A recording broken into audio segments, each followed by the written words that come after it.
why aren't you playing video games?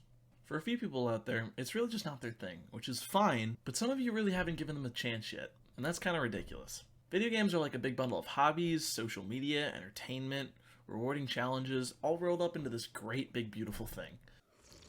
First, I'm going to shoot down every counter-argument that you might make. Oh, I don't have time to sit down and play video games. Okay, how about mobile games? Try one of these out for size. Or if that's not your style, just realize that there's no set time that you actually have to sit down and play these games. It could be literally any time, during your break, while you're up at 2 a.m., whenever you feel like it. Oh, I don't want to buy this, or that, or those. Literally, you don't have to. If you have a laptop, you have access to like 95% of all games. You get a simple app called Steam. Now you have access to a whole bunch of free-to-play games. Plus you got access to a whole bunch more that cost less than a decent meal for two. And even video games that cost you $60 can get you over 100 hours of gameplay, which is still super valuable. Even without Steam, you can download and play Hearthstone, League of Legends, and yes, Fortnite. Well, none of my friends play video games. Boom, give them a new hobby. Next question. Well, I don't like video games. It's like saying you don't like food. There's so many types of video games out there, it's ludicrous to say that you wouldn't at least enjoy one of them. FPS games are pretty common, but just in that archetype you have your run and gun shooters, tactical realism shooters, story-driven shooters, competitive shooters, and it doesn't stop there. There are millions of different genres, and even subgenres of video games.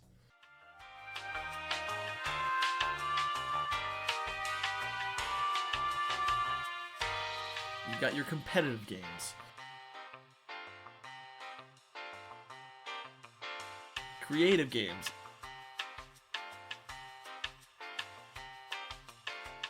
Sports games.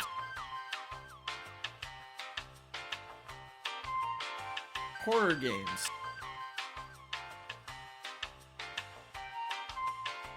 Relaxing games.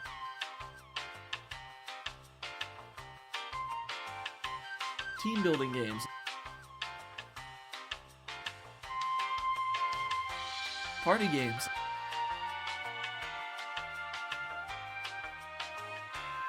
Bullet hell games.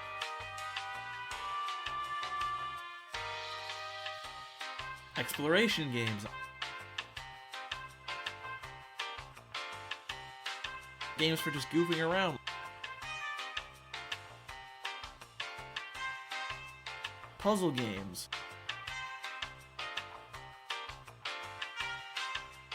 Platforming games.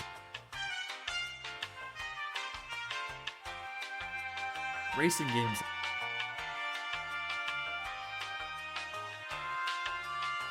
Music games.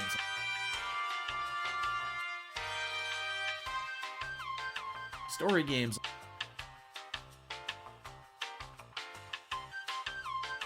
Role-playing games.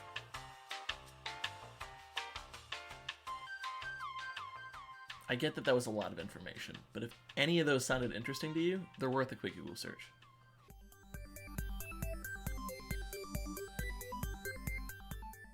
It sounds weird, but playing games isn't the only reason to play games.